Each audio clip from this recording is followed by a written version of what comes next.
Mother, who claimed police officers barged into her home in the early hours, has received £40,000 compensation from South Wales Police. Louise Badman claimed she was grabbed aggressively and pinned against the wall before being handcuffed. Miriam Barker has more for us. 49-year-old Louise Badman from Porthcawl said she was woken in the early hours of 12 September 2020 to 3 police officers at her door. Miss Badman, who is diagnosed with complex post-traumatic stress disorder and severe anxiety and depression, said the officers got aggressive and the female officer put her hand through the window and unlocked the door. She said the incident has given her unbearable trauma. They came to my home at 2:30 a.m. in the morning. 3 police officers. They woke me up, got me out of bed. I was grumpy at being woken up. I don't sleep well the best of times.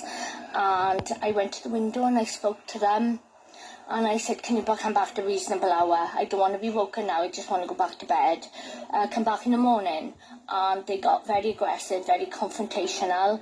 And before I even had a chance to almost blink, the female officer put her hand through my window in which I was speaking to them, where my front door is kind of adjacent to, and turned the key in the lock.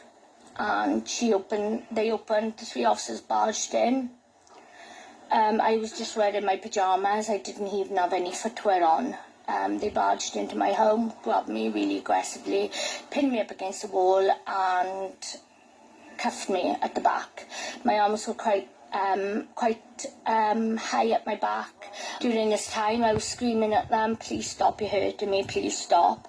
And with that my pyjama bottoms fell down, meaning that I was exposed to the 3 officers.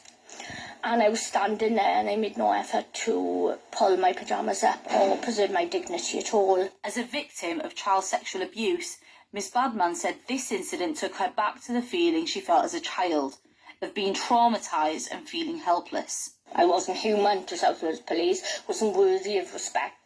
I have no markers, no history, no history of any drug abuse, no history of violence, nothing at all to make them warrant that level of disproportionate force that they used. When you're in the house and you're handcuffed, what then proceeded to happen? So what happened after that, I asked them for a glass of water, they refused. I asked them for a gown or a cover-up or a coat, and they refused. I remember shivering in the van, and my pyjama bottom was falling down again, and I asked for a blanket and was refused. When we got to custody, I was shaking uncontrollably. I felt nauseous.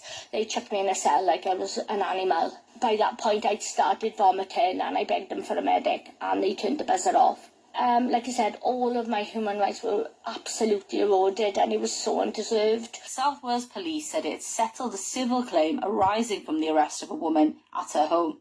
In a statement, Deputy Chief Constable Rachel Bacon said, I've apologised for the actions of officers when Miss Badman was arrested and handcuffed and for the distress caused. I am aware that these events were traumatic and have damaged her confidence in the police, as well as her health. I hope the apology and settlement of the civil proceedings will rebuild her confidence in the police and start the healing process. That was Miriam Barker there with that report. And if you've been impacted by anything you heard there, well, you can get help via the BBC Action Line. Just go to bbc.co.uk/action line. The time is